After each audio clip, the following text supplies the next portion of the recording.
আজ থেকে যদি ২০-৩০ বছর আগে মানুষের, আমাদের দেশের বেশিরভাগ অধিকাংশ মানুষ, গ্রামের মধ্যে অধিকাংশ মানুষ গরিব অসহায় মানুষ, তারা আর্থিক অবস্থা অনেক খারাপ, অসচ্ছল ছিল, কিন্তু মানুষের প্রতি দারিদ্রতা ছিল, মানুষের প্রতি তেমন ভালোবাসা ছিল।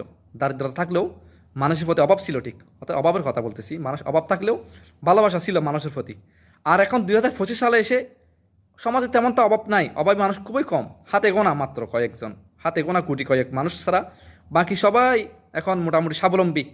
কেউ মানে একটু ভালো সচ্ছল, না হলে পয়সাওয়ালা, হ্যাঁ মোটামুটি ভালো চলতে পারে। কিন্তু দেখা যায় মানুষের প্রতি ভালোবাসা নাই, মানুষের প্রতি ভালোবাসা উঠে গেছে।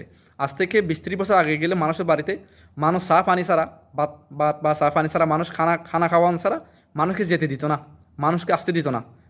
খানা খাইয়ে যেতে হবে, অন্তত না পারলে একটু চা দিত, চা দিয়ে পান করতো।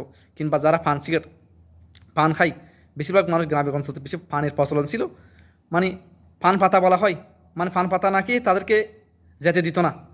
আর এখন ২৫ সালে এসে মানুষ যদি কোনো কারণ যদি কারো বাড়িতে যায়, তাকে কীভাবে বিদায় করবে সে সর্বদা এটা চিন্তা করে। চা পানি তো দূরের কথা, খানা খাওয়ান তো দূরের কথা, তাকে কীভাবে বিদায় করবে এটা নিয়ে তাদের মাথা ঘুরপাক হয়। তো আকাশ পাতাল আজ থেকে ৩০ বছরের মধ্যে, ৩০ বছর ন্যূনতম একটা ৩০ বছর হিসাব করলে ৩০ বছরের মধ্যে মানুষের ভালোবাসা, মায়া মহব্বত এমনভাবে উঠে গেছে যা বলার মতো না। ঠিক আছে, তো মানুষ আগে জমানায় ফানের একটা প্রচলন ছিল, অন্য কিছু না পারলেও অভাবের সংসারের মধ্যে একটু ফান দিয়ে আপ্যায়ন করতো, ভালোবাসা দেখাইতো। আর এখন ২৫ সালে এমন অবস্থা হয়ে গেছে, মানুষকে মানুষ ভালোবাসা, মায়া মহব্বত এমন উঠে গেছে, আগামী ২০-৩০ বছর পরে কীরকম অবস্থা হবে সেটাই আল্লাহ পাকে ভালো জানে।